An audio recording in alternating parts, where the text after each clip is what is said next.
Awesome. Well, today I am here with Josh Leone. Um, Welcome, Josh, to the Casually Profound series in the Size Eyes podcast. It's great to have you on here. It's great to be here. Thank you for having me as a guest. It's kind of surreal. So, Yeah.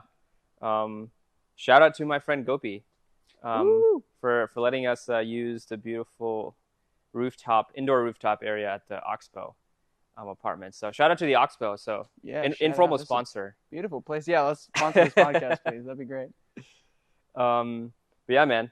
So quick introduction. So we met maybe 2, 3 months ago Mm. at Keystone Innovation District, Shout where out I've to met Keystone. where Shout I've met out. a lot of people back in Kansas City. So honestly, a hub if you want to meet people in Kansas City, like that's one of the go-to spots for sure. Yeah, a lot of Um, great ideas and creators and wonderful people. I haven't met a single person that didn't jive with. So, good yeah. place. Um, and so we just been hitting it off and had a couple coffees. I feel like we're spending 1, 2 hours easily, and we can go on for days. So probably the GoPro battery is the limiting factor in That terms of sounds how long we probably. record. I mean, we don't want to put a 5-hour podcast out there. I don't I think. know. Well, we could like Joe Rogan, but Yeah, we don't the, have the following yet. So, not yet. yes. But appreciate you being here, man. I want to start off with something that we're grateful for. To start off with something that comes to mind or comes to your heart that is um, in this attitude of gratitude. I mean, you took mine with Gopi. I was gonna say that I'm very grateful for him in this space. But what comes to the heart is I'm about to turn 24, so I'm still very young. But the fact that I'm making it to 24 is a testament to uh, some solid parenting. So I'm very grateful that my parents raised me to be a functional human in the world, and I'm grateful for the love that they've shown me throughout my life. So very grateful for them today. How about yourself? Love that. Love that. Um, yeah, for me,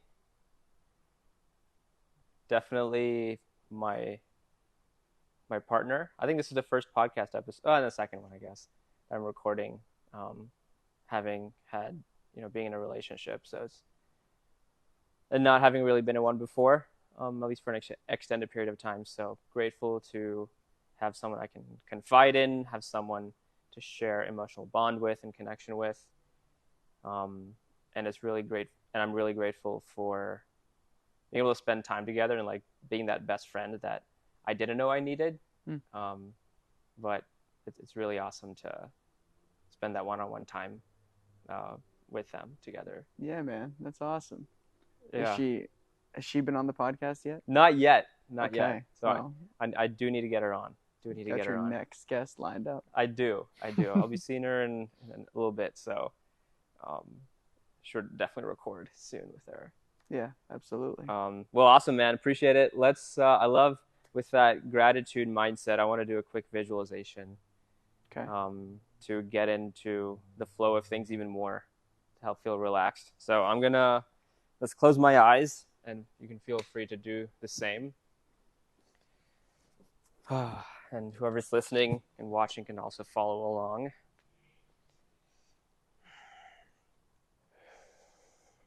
Just feeling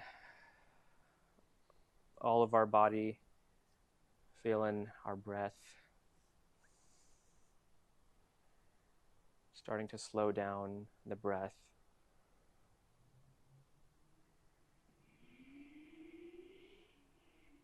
And becoming aware of our senses. Slowing them down.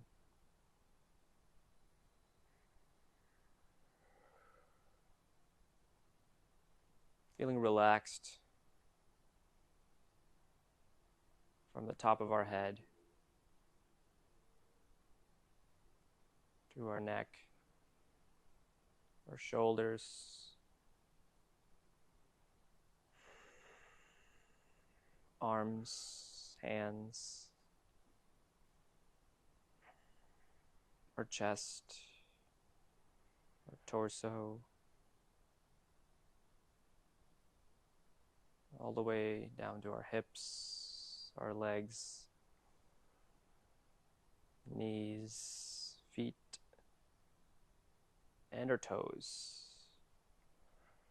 Head to toe feeling fully relaxed.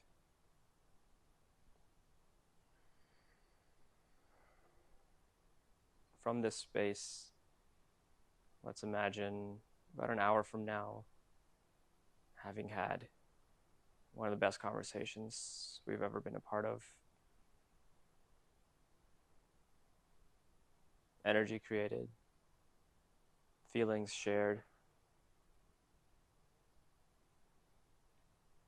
and getting to know each other and the world in a deeper sense.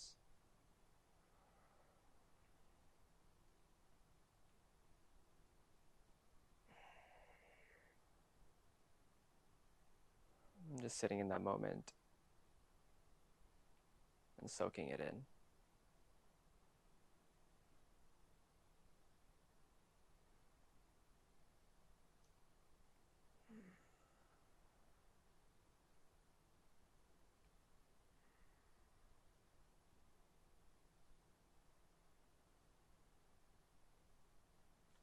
And when we're ready, we can start opening our eyes and coming back to the present moment. The beautiful Oxbow Apartments.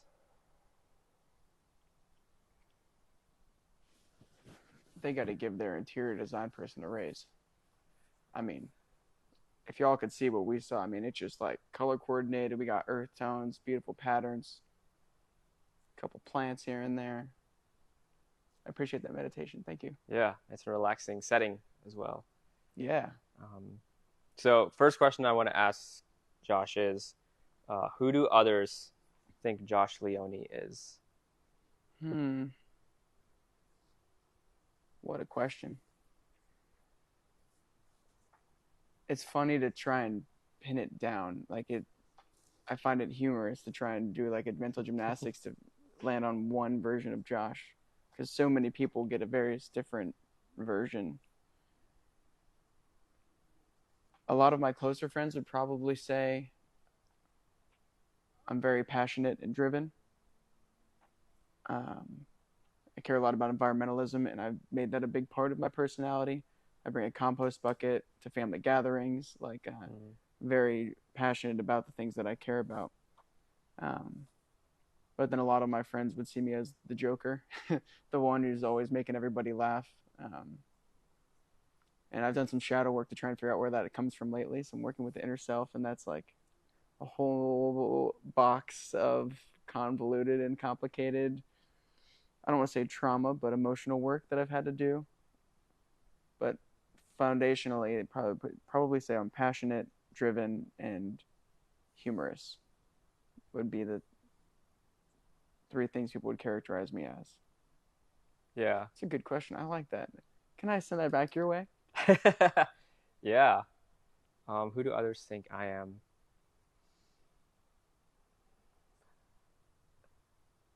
I think one thing, so two things that come up uh, are courageous and secrets. Secrets. Yeah. And this was an explicit exercise that me and my family did, like on December 31st. So like, half year ago. And we did this exercise where like we were called like the guru, of blank. And so we each took turns. So like, let's say it's me and like my other three family members, and we would each take a turn. And so like, let's say I was the guru. My brother, for example, would say, "Hey, Sai, you're the guru of blank, and can you teach me about this?" Because he perceived me as, a master guru, really good, whatever. And each person then had to ask a question based off that line of questioning, like, "Hey, like Sai." So then my mom would go, like, "Hey, Sai, I'd love to learn this about your courageousness." And same with my dad. And then my dad or my mom would go say like, "Hey, Sai, you are the guru of blank," and then another turn. So basically 9 times, Wow. and then for each person as well.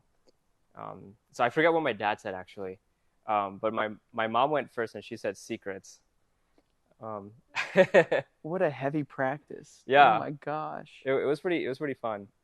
Um, and my brother said courageousness, courage. Um, so Wow. so that's how those two family members perceive me. Maybe others outside of that probably say creative, um, uh, maybe non-expressive in a sense. Okay, So like sure. those may be contradictory, but emotionally non-expressive, but creative and analytical at the same time, but Mhm. emotionally not as expressive. Um, Yeah, there's definitely a difficult balance, but depending on who you ask in that sense, right? I mean, your work people might see you as less of a emotionally reactive human, right? But yeah. I know that that's in there. I've seen that you have it. But Yeah. So I guess what about you in terms of I guess which sides kind of come out? Have you noticed when or if there the other aspects of you, say passionate, driven, humorous, right? Where do you kind of see those coming out the most? hmm, I would say my passion comes out the most in my work because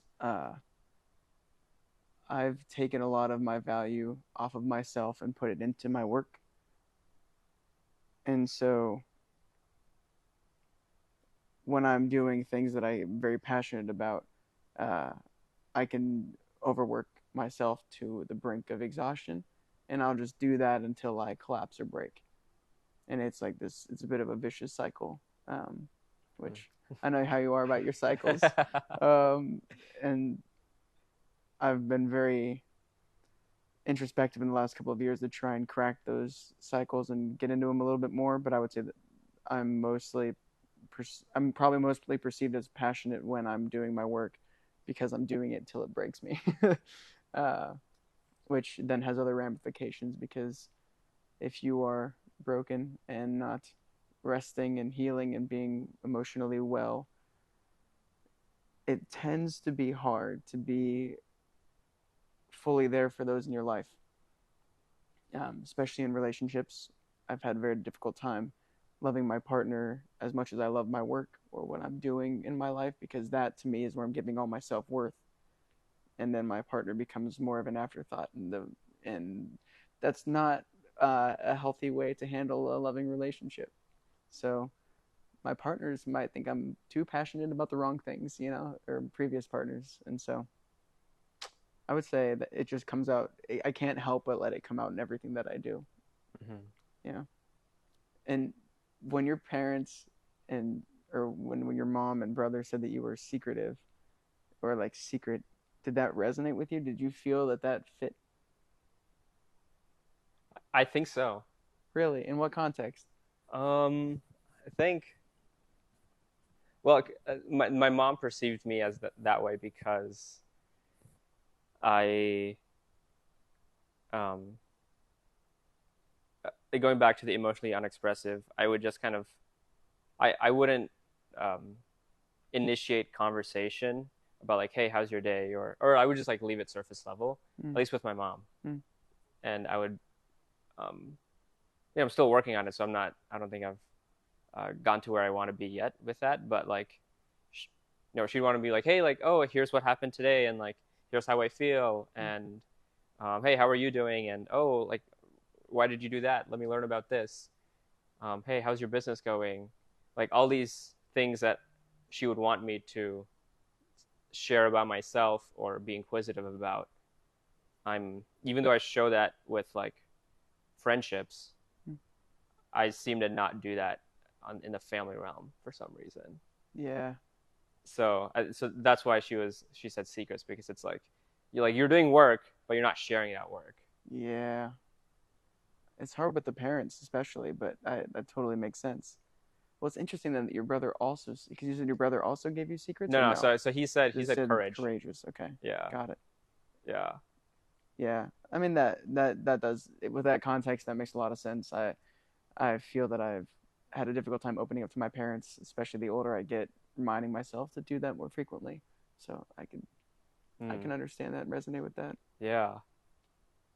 I actually just had I had a sort of a breakthrough with my parents after doing some shadow work or work with the people call it different things. Like I was telling my buddy about because we talked about the process of shadow work last time we spoke, and sitting with the younger self, setting an attention, like meditating, setting an attention, sitting with the younger self, and working through something that you have left unresolved, and just embracing the younger self at the end. A friend of mine calls it, visiting with the younger child or healing the younger version of yourself. And through doing that, I was trying to figure out why I was so scared of this whole trip to Europe for school and why I'm so nervous about what my family's going to think or what everyone in my life is thinking about it. And I found that because of the experiences I had with my parents in the past, they were so much of me wanting their approval and so much wanting to make them happy and well, also not wanting to upset them because there was this weird dynamic with my dad of being upsetting him. And so over time, without him even realizing it, I closed myself off to them because I didn't want to risk uh, my dad escalating into a fight, which he hasn't done since I was like a young boy. But like that thing still lives in, that fear still lived in there. Mhm. Or, saying something that would make my mom disappointed in me because, when I was in middle school or whatever, like these things that were still there that I just didn't even recognize. Um, Giving myself the chance to feel that and work through that inner child, man, that was just like a huge breakthrough. And then it just completely changed the way I communicate with my parents. Once I was finally able to address that spot in me and hug that younger version of myself and sit with that, like the very next day, both my parents were talking to each other, and I overheard them saying, like, I had a really good conversation with Josh today. And my dad was like, yeah, me too. And I was like, whoa, it's crazy. So yeah, man, secrets, they'll get you, and they'll definitely divide you from your parents. That's the truth. So I'm glad to hear that you're able to do that with your parents. That's an incredible exercise. Yeah. I mean, it was my brother who brought it up, who initiated the Smart brother. entire. Yeah, I was gonna say, yeah, for sure. Yeah, it's but How yeah, I about? mean that's awesome to hear that. Like even almost immediately seems like Mm-hmm. doing like the inner work Yeah, and then seeing the external results on both sides, like with your mom yeah, and your dad. yeah. It was it was insane how fast it happened. The now problem is, I'm sure you've experienced this, where you have some sort of breakthrough or emotional life lesson, and then all of a sudden you have to continually implement that every day. That's what I'm having trouble with, is reminding myself that it's okay to feel this fear, and I just have to continually create space for that in my heart. Because now I'm working on my judgment. Because now I'm trying to figure out where the judgment's coming from. Because boy, do I judge so much. Like it's not even right how much and it's not even just what other people are doing. It's just like every action, every thought, and my mind is kind of like a tornado. And to just judge every single thought, it gets very exhausting. So that's my next step. That's my Yeah. next step for shadow work and working with the inner child. But I'm curious on this topic of courageous. If my brother looked me in the eyes and said that you are courageous, I would like cry. And I would just be like in tears because to me, my older brother's always been like the strong one, and he's the one Yeah. who's like doing all the hard stuff. So like, I guess, are you the younger sibling or are you the older sibling? I'm younger by Okay, 5 years. Yeah. 5 whole years. Wow. So what did it mean to you when your older brother looked at you and said you are courageous? Well, I can't speak today. Yeah, I think I was like surprised a little bit because like I don't necessarily see myself as courageous. Hmm. I think I've started to once that like seed was planted, Yeah, but before then, I just kind of did what I thought was right or like what I felt was right. hmm. And so like for me, it just felt flow, like flow, and maybe from the outside it seemed like courageous. Yeah, Um, and so for me, when you said that, I think I felt like a little bit surprised, like oh, like even my brother, older brother than me, is like sees me as courageous because usually I don't know if it's maybe a stereotype that I've have myself is, but like like you view people who are older than you as courageous, Yep. or people who've maybe done more or gone through something that you were going through something and they've already gone through something, Mm-hmm. and like they view you as courageous. But like in that realm, that setting, I was, yeah, a little surprised. But then I was just kind of like, yeah, like, yeah, I'm courageous. Like, it was a little bit of like surprise and shock with like nonchalant. It's like, yeah, I'm courageous. But which is like, I'm still imbibing and still like integrating into my identity. Yeah. Um, yeah, It's a hard thing to integrate. It's a hard thing to imbibe. Does imbibe mean to integrate something? yeah, to It's a like bring beautiful. in That's a nice word. and I like still, it. yeah, Cool. Wow. yeah, like the. I I need mean, go ahead. to know whatever you had. Yeah, I was gonna say. I mean, like you brought up approval, you brought up disappointment, brought up judgment. A lot of big topics there. Yeah.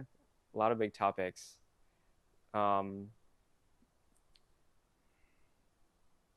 the judgment one is one that I've seen for myself as well. Um, and I'm curious to hear more about that.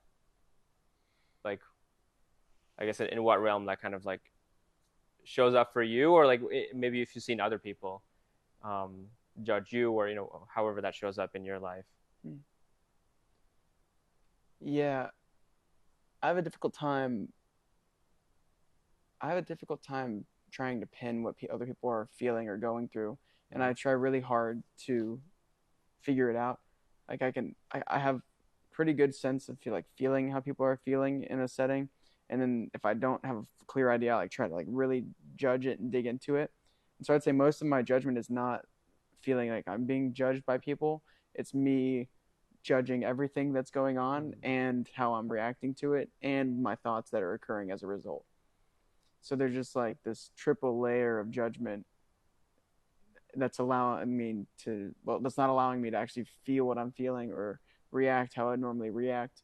But like one of the things I've noticed as a proxy for judgment is if I go quiet. Like I could be sitting in a room with some friends at lunch and we're, chatting and everyone, how everyone's hunky dory, topic change, gets a little more controversial, and I'm not quite sure how I feel about the subject, right? So I'm like, oh, snap. So I kind of like go a little quieter because I'm like trying to judge how they're feeling about it, and then I'm trying to judge what I'm thinking about it, and then I'm trying to judge how do I respond to it. And then they both say their opinions, and it'd be like the perfect time for me to say how I feel about it because it's friends at lunch. That's what you do is you talk about things. And but I'm stuck just in this mental loop of like, oh well, they said this, and I don't know if I believe that, and this is what I think, but I don't know what that means anymore. And dude, it's insane. Like I just get so caught up in these loops, and then all of a sudden, two topics later, and they're like, Josh, you doing good? You're kind of quiet. And I was like, oh yeah, I'm here. Hi, good to join you both. So yeah, it's almost like just this nonstop judging of myself and what I'm thinking, and I've got some work to do to figure out where that originally stems from. Mm-hmm. Yeah, I definitely see that in myself too. It's like, yeah, I hadn't really thought of it as overthinking until maybe a couple years ago. Hmm. Um, I think that the positive side of that is like awareness and self-awareness. Hmm. Hmm. Because I think that means you're like really aware and like perceptive with your senses, and then a, and self-aware about how people feel about you, Hmm. um, or like how you fit in with your surroundings, right? So, um, and I think what I've noticed is it's almost two sides of the same coin with like judgment and being able to think in a meta level. How do you mean? So like, so for example, um, so like in your example, you were like there was like a external trigger, whatever, like people talking, and like, so then you had a thought, but then you had a thought about the thought, like Mm-hmm. about, should I say this? And then you had a thought about the thought, Yep. right? So then it's like, so about the, which means it's like getting to a meta level, right? It's raising in levels, Sure. right? Yeah. And then so thinking in meta, but like applied in a different context.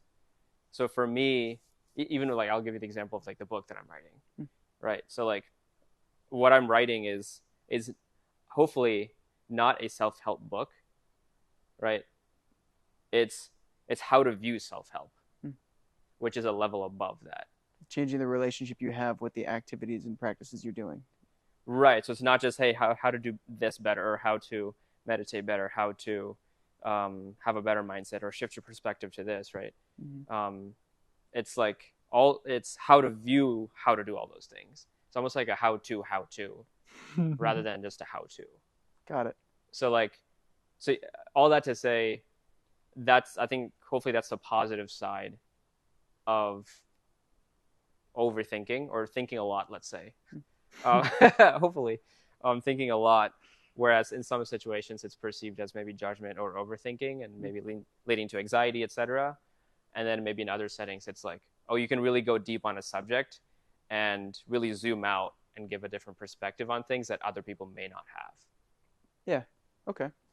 I could see that.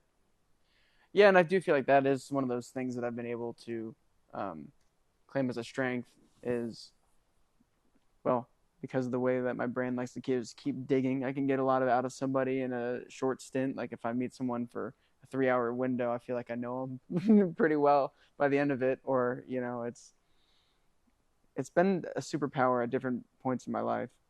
It's just a matter of how do I stay on top of it. And even if I can't stay on top of it, how do I recognize where I'm at and react appropriately? Because I'm not always going to be on top of it. So I do like that idea though, of taking it one step removed. And yeah, I guess it could also just be overthinking. I mean, I know that's part of it too. I overthink a lot of things. So, but I think that where it gets to judgment is where I get too critical about it. And I start assigning like beliefs to it, or um,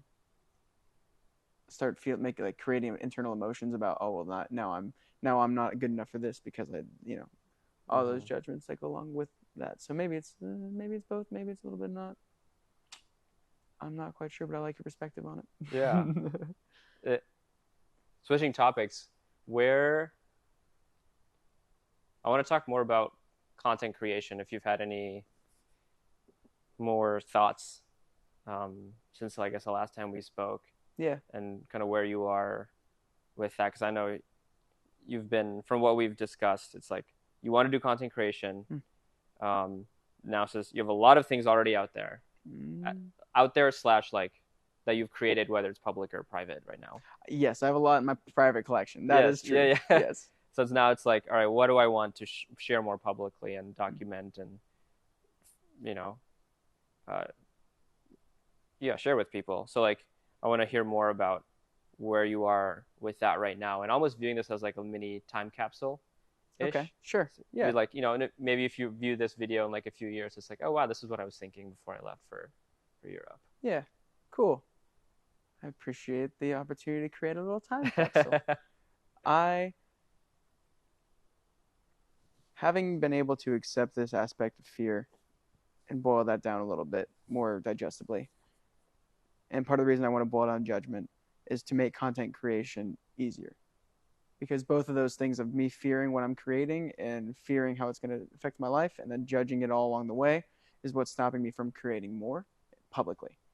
So right now, I found a lot of power in miniseries. So I'm doing a 30 days to Europe at Joshua_Leone on Instagram. And it's been very helpful for me to keep coming back to it, because if I miss a day, it's not like the end of the world, because then it's like, oh, instead of day 16, it's now day 15 before I leave. And then so I just do 15 days to Europe, and I just do a story post where I just do like a 60-second rant. And what's funny about it is I was trying to make it really easy to post, super concise, boom. But then I'll sit there for 15 minutes just trying to get like my thoughts collected. So I'll take like 15 takes of this little thing just to like, all right, this is what I'm really feeling. Now I got through all the BS and now I'm really ready to post this. So that's been really nice to have like a mini series style thing. And honestly, I'm just gonna keep doing that. I think because people can follow along, people can jump on for the journey, and then I tell people about it, and like, oh, I'd love to see this. Can I follow you? And it's like, yeah, that's what it's for. So I've really found a lot of power in miniseries staying consistent. But Mm. yeah, have you had any new insights on content creation in the last time we spoke? Hmm.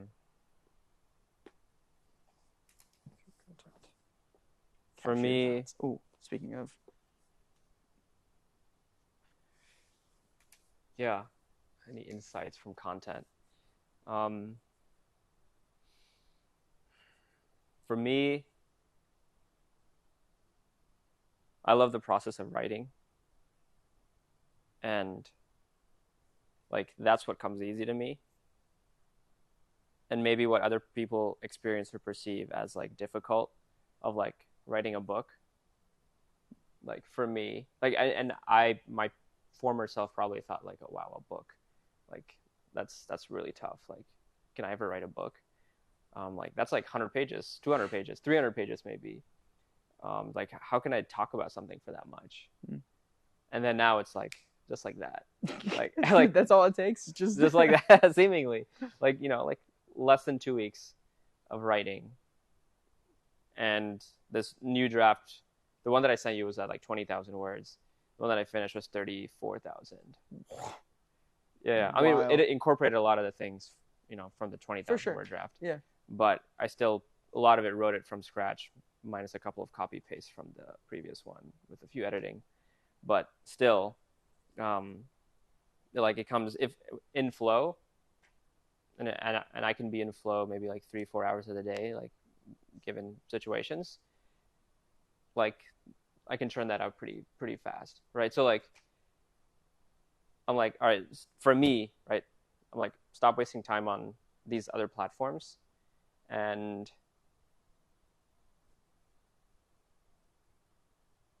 use the book as the conduit to whatever else you want to do. yeah. Like that'll be the ticket. Like if that's what you enjoy doing the most, do that Mm. and stop wasting. I use wasting as for me. I'm not trying to project that onto anyone Sure. else. Yeah, all good. Let me just do that the best I can. Put all those eggs in that basket, all my energy in there, and then um,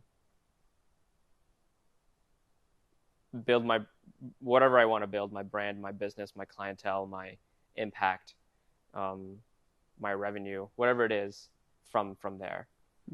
So actually, something that stuck with me when we were talking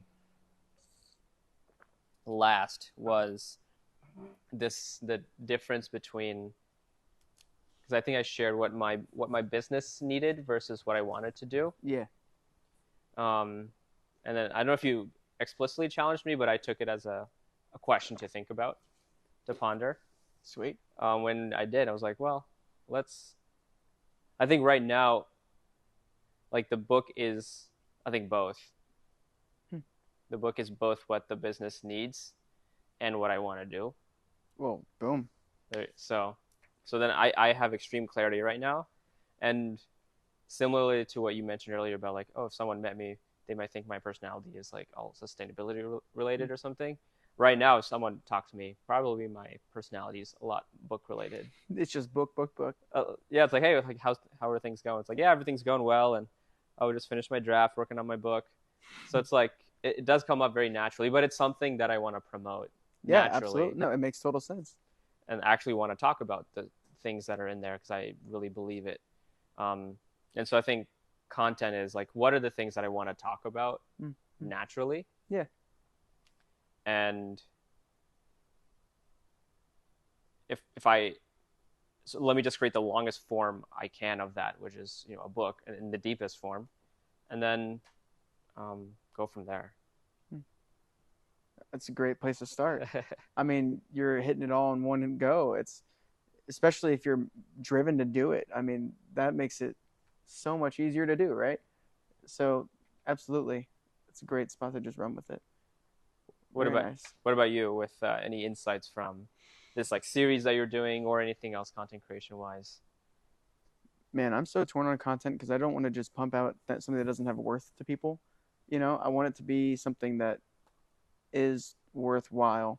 But until I have a better understanding of the kind of content I want to create, it's hard for me to do that. Um, so right now I'm just sticking with the short form. We good? Yeah, yeah. Good. I've got to make sure we're still recording. Yep, we're good. We're good. the the short form content that is just like there one day, gone the next is what I resonate the most with now, because it tells a story and people can be engaged with it more than I think a post would be, because then that's all curated. But I am finding that I just need to be as authentic and genuine as possible. Like that's the only way I'm going to get any traction on anything, is share my raw experience with whatever insecurities I have, because that is going to be a part of the story that I'm telling.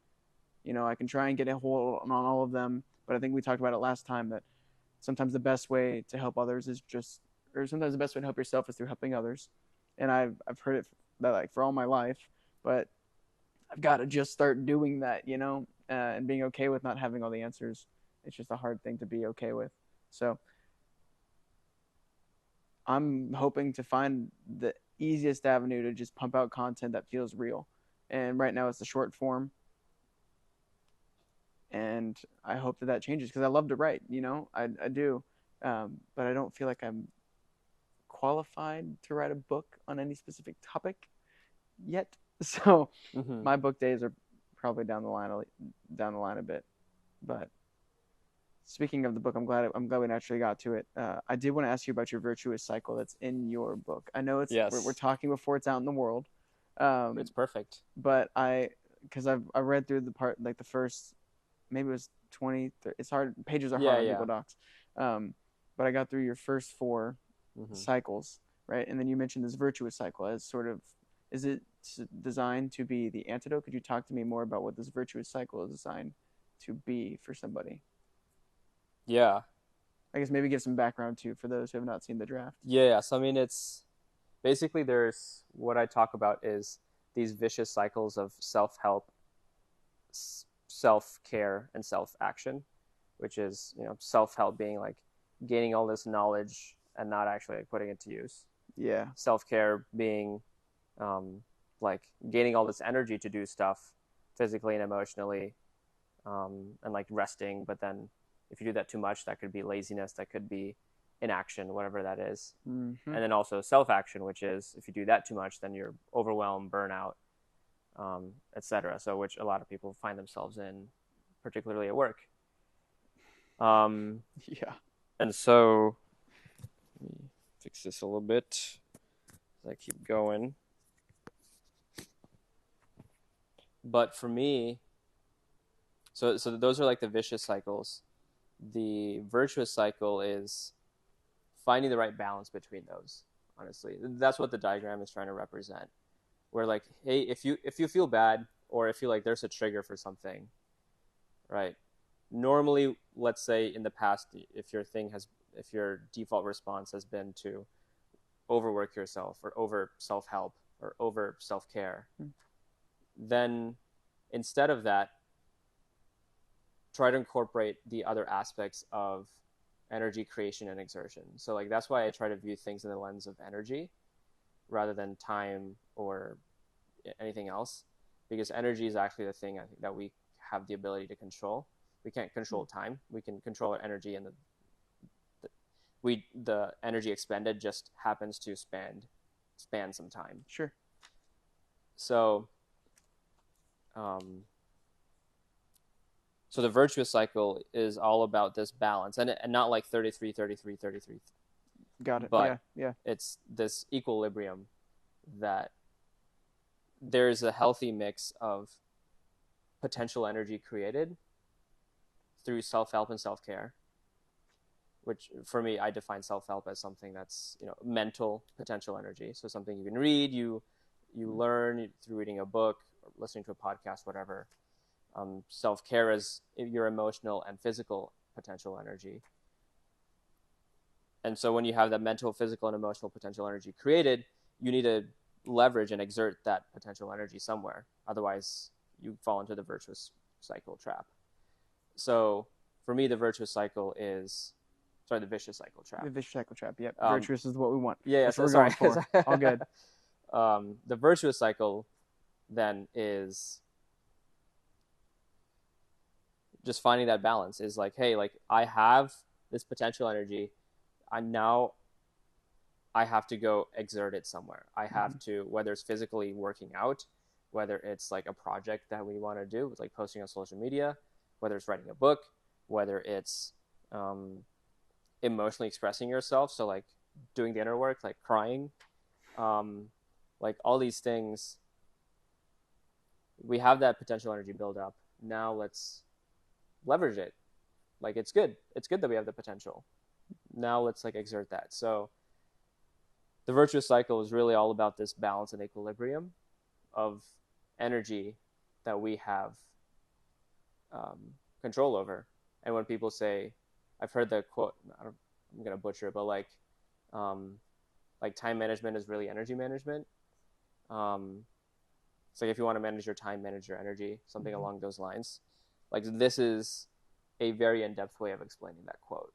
So I might actually use that quote in the book. Thank you. Find it. Yeah. Get it on there. Get it on paper. So that's what I feel about.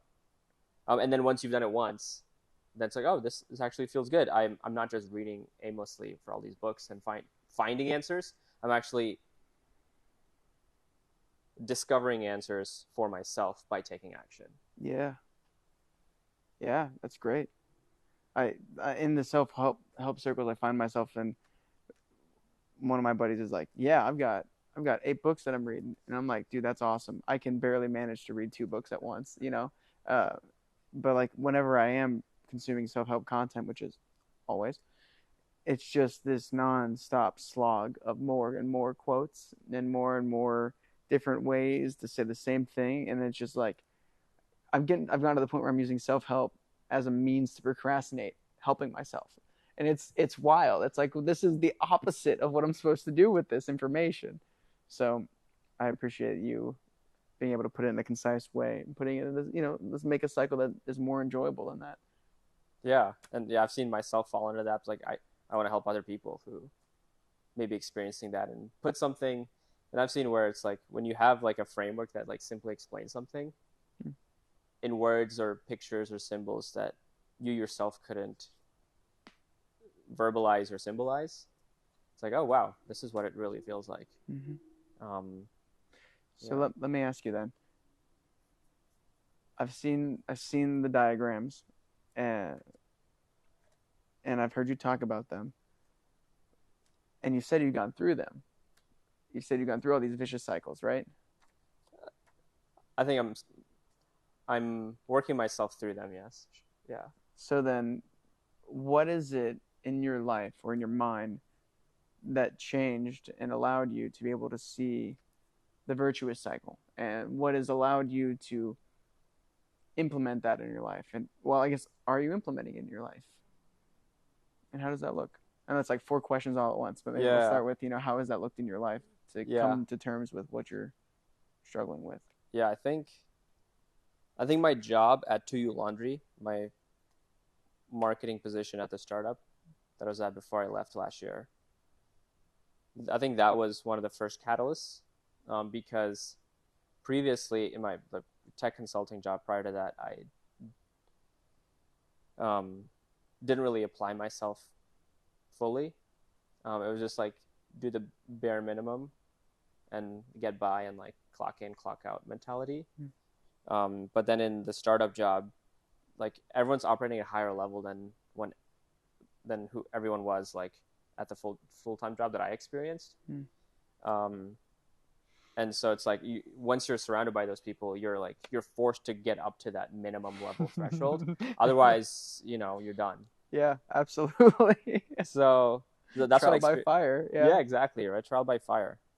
And when you're given that, like, yes, it's overwhelmed. Like the first week first day I was exhausted. First week I was like barely keeping my eyes open during my onboarding meetings.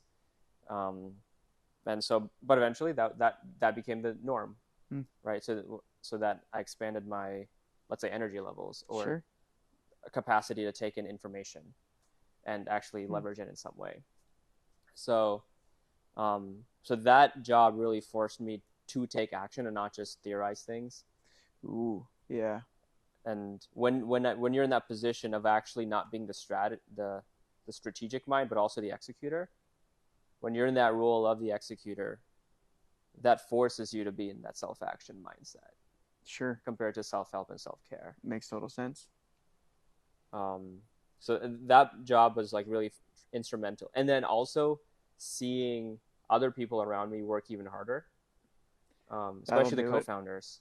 Ooh, yeah. Um, because it can be easy like to be like, hey, like I run this company and I have a team, we have a lot of employees, and I'm going to work like 20 hours a week, and I'm going to be in the main meetings, and I'm going to hear what I need to, and like this is a lifestyle business for me. Like it's easy to say that and like live that.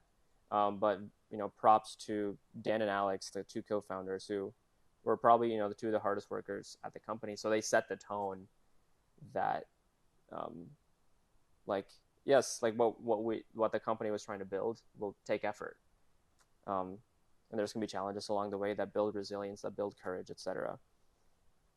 So seeing others around me take action kind of forces you to take action. And the other piece of it, which kind of nicely melds into the book, is investing in myself. There you go. There you go. I knew it was coming. um, like taking that leap in into like, hey, I'm not just gonna spend $50 on a course, or even like $200 on like a retreat.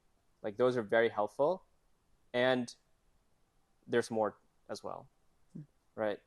Um, and so when I'm able to invest in, yeah, the premise of the book, invest in people like in a one-on-one setting, or very small group setting, I was able to take action because there was that accountability structure built in, Yeah. right? Versus like a book, there's not accountability built in that, and so that's a inherent challenge or a limitation of a book. um, right? That's why there's like courses then built off of books and YouTube videos and all these things that are monetized around the book itself, um, so that there's accountability built in. Like, hey, I want to take this concept and apply it, and I need help with that application. Yeah. So really investing in yourself in those small group settings is really what helped. And then work is also, at least where I worked in the startup lens, it was a small group setting. It was a startup. And so I knew everyone really well. And so that was also a great way to invest in myself, because I was learning all these like emotional intelligence with multimillionaires. I was learning like marketing for customers who have millions of dollars and customers who have, who are on like a $30,000 income. So like all ranges of the spectrum. Yeah. So Wow. action. If I had to boil it down, action is the word. All right, then I got to get to work. Action. Yeah, I mean, I guess it's so simple when you boil it down. It's so easy to talk about. you know, it's easy to talk about the action that one needs to take. Um, dang. But I mean, surrounding yourself. That's what my parents always said. Surround yourself with people that are you want to be like, right?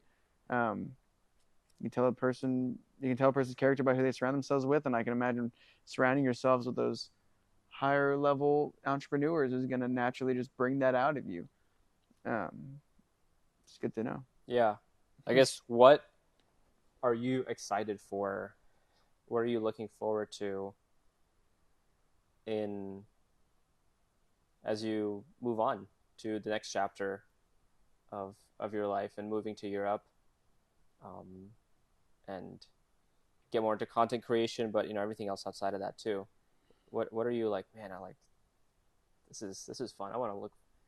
This is what I feel like is going to get me up in the morning. That's tricky.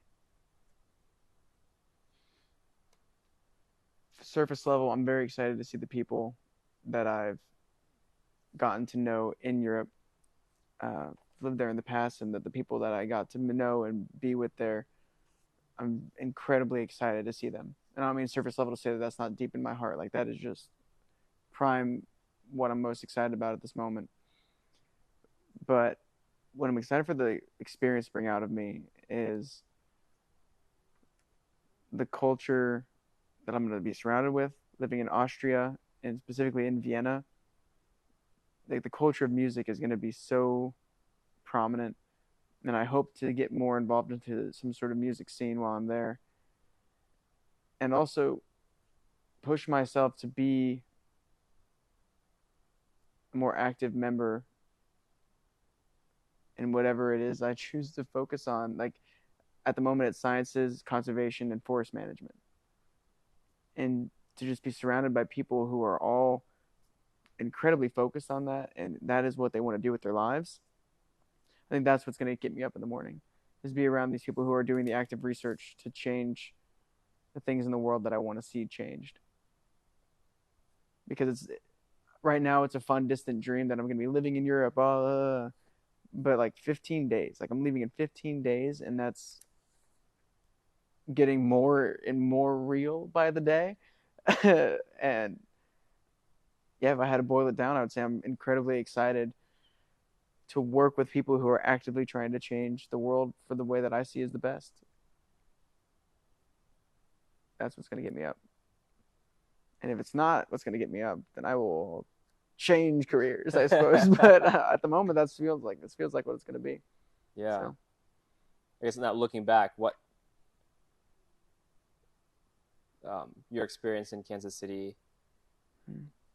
and the last few years, or if you want to go further back than that too, but maybe the last 1 2 years, like what are the things you're gonna want to remember?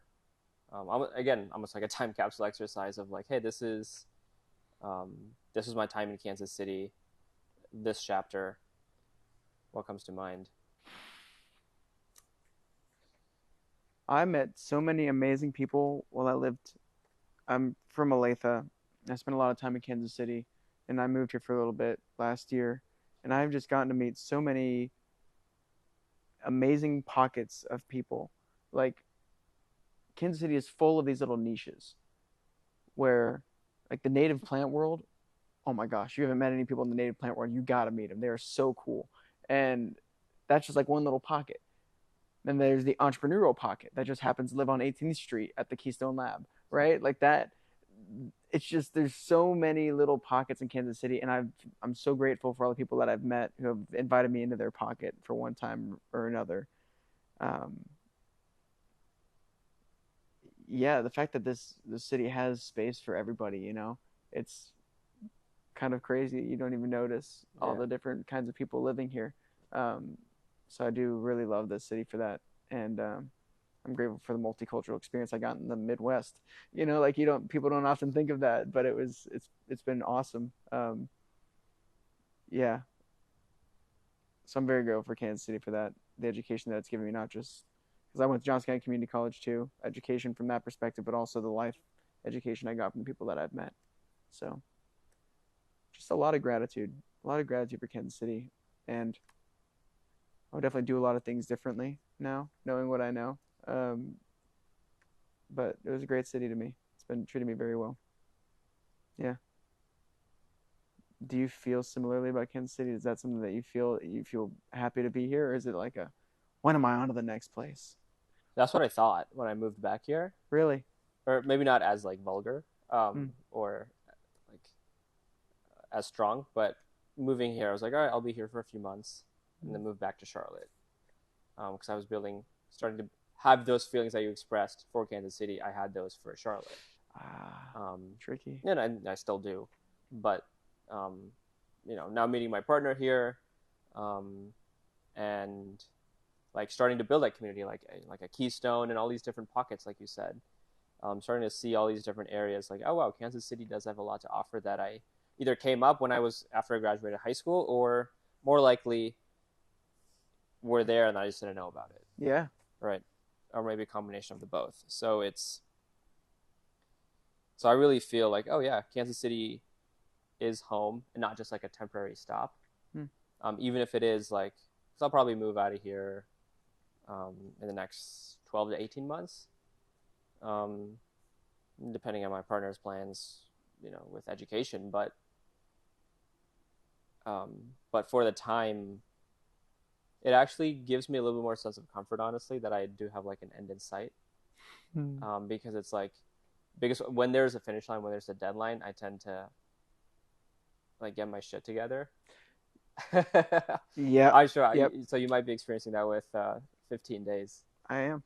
I was packing today. Yes. But yeah. Yeah. So um, yeah, seeing all these different areas of different cultures within the city. Everything to me was like downtown, like living out in Mm. Olathe or Overland Park. Yep. It's like anything past like Prairie Village Yep. was downtown. Downtown.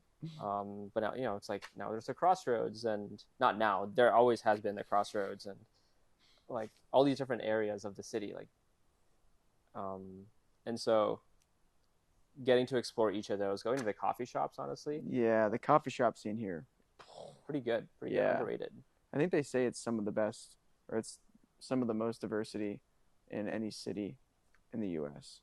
I could be making that up. I don't know if that's a fact, but I've heard that spoken in the world in Kansas City. Yeah, I mean, and we've experienced it, and even if it's not, it feels like it. It does. It does. Yeah. Yeah. So I think, and it's only growing. Like I'm sure, like this apartment building wasn't here like 7 years ago. Oh yeah. Oh yeah. This whole North KC has been Oh yeah, so recent. yeah. So I think I'm like Casey's growing on me. Um, and I'm also gonna, yeah, still have a year plus, but like also gonna remember the people and hopefully meet more people along the way. Um, but like Casey's pretty good, man. Well, then I got one more question for you on that line of thinking. Is there anything you hope to do or accomplish in Kansas City before you leave?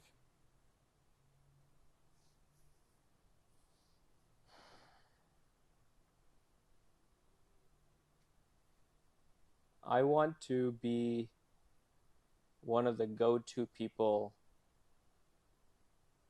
in the city for young adults. So Ambitious. yeah, but like maybe just the way that maybe a Kevin McGinnis is like one of the go-to people like for entrepreneurship in the city. Okay. Same way that a Craig Moore is like one of the go-to people for ecosystem building or Black entrepreneurship. Um, or even like for since he's at VFA, right? He's like one of the go-to people for young adult like early stage startups and people who are interested in entrepreneurs. So I want to become one of those go-to people that that's within 1 year. I've seen a lot of growth in like 5 6 months. Boom. So I think it's definitely possible, and I think the book will help. I think continue getting myself out there will help. Um, and I don't know how many voices like that there are out there, in that niche, in that pocket. So maybe creating my own pocket. There you go. I think that would be my goal. That would be one of my goals. Disrupt the market. Do it. Exactly. Yeah. Yeah. I will say you are the first person that I've met specifically tailored towards helping 20 somethings in the Kansas City metro area. So, to that I was not looking, but you are the first person I met in that area. So, Good. I'll take that. And I was also honestly trying to. We might have talked about it, but like want to transition my coaching to like more in person, yeah. local type of stuff. And so I think there's something there. I don't know what exactly, but I think there's something there to explore for sure. Hey, us 20 somethings need a lot of help. We So, do, and in person always helps. absolutely. Absolutely. Yeah. Well, is there anything as we wrap up here? Is there anything else that has been on your mind that you want to share? That comes up. Hmm. Hmm. So I've got like 14 other things we could dig into for a couple hours individually. I'm sure. But for the sake of not going for our 5 hour Joe Rogan style podcast, I'll keep the big ones out. We're reaching the end of spring. We've got just about 2 more weeks until we hit the solstice or equinox. Solstice. The Summer solstice. solstice. Summer solstice. Summer solstice. Yeah. As we transition into summer, is there anything that means for you internally as far as what you hope to see in the next 3 months, or like what you hope to do with your summer? Because I know it's just kind of like hot summer days. Some people just like work, work, work, work, work. Some people it's play, play, play, you know. But for you going into the summer, what are you feeling most summered about? Hmm. I'm big into the seasons right now, so Yeah, me too. Cycles. It's about yeah, cycles. yeah, yeah. Summer for me, I think it's aggressive, but maybe I can get this book published by the end of the summer. But Oh, what, September 21st, right? That's the fall equinox. I'll text you on September 21st. Yeah. um, I think, some summer travel, so like having, being able to connect with friends again. Like looking forward to that, but that's kind of, built in. But I think, like I said, I'm kind of singularly focused right now, and on the biggest leverage thing I could do, which is the book. Yeah. And I'm all my energy is gonna my best and highest energy for each day is gonna go towards that. Hmm. I like the way you said that. Yeah. And so yeah, that's what I'm focused on, and that's what I'm really summered about. Put that on a t-shirt. Yeah, What are you summered about? and then for each of the seasons too. What am I Yeah. fall about? What am I fault What about? am I winter I'm getting real about? springed up Yeah. lately. I'm getting really excited. What about you? Man, I keep forgetting that I haven't taken a break in like 8 months. And so to be going to Europe, like I know I've got a lot of work ahead of me, getting into school, getting the visa, getting a place to live, all the things. But like the first thing I'm gonna do when I get there is see people I love. It's gonna be nice weather and it's gonna be in a familiar place. Like I'm just excited to take some time off for a week, week and a half maybe, just to be with people I love, relax, enjoy sitting outside, and hopefully having some cold beverages. Big fan of sparkling water. Not a lot of good sparkling water here. I mean, there is, but European sparkling water, man. Yeah, yeah. So I'm excited to just be outside as often as I can. That's what I'm summered up about. Good, good, good, good. Man, this has been an awesome conversation. Appreciate it. Appreciate you coming on, and hopefully it'll serve as a time capsule, for both of us to look back on, and at the very least in 3 months at the end of the summer, Mm-hmm. and maybe in a few years to see where we are with our content creation, book, sustainability endeavors, Yeah, and everything else. I appreciate you having me on. I mean, it's an honor to be on your podcast, and thank you for sharing your draft with me. And I'll text you on September 21st. That book better be ready to go. I'll text you how that 1 week of resting is gone. Oh yes. Plus, I'm sure a bunch of other uh, passion and ambition, how that's played out while you're there in Europe. Sweet. Awesome, man. Looking forward Appreciate to it. it. Thanks everyone for listening and watching to another episode of the Size Eyes podcast and Casually Profound series. And we'll see y'all next time. Peace. Peace.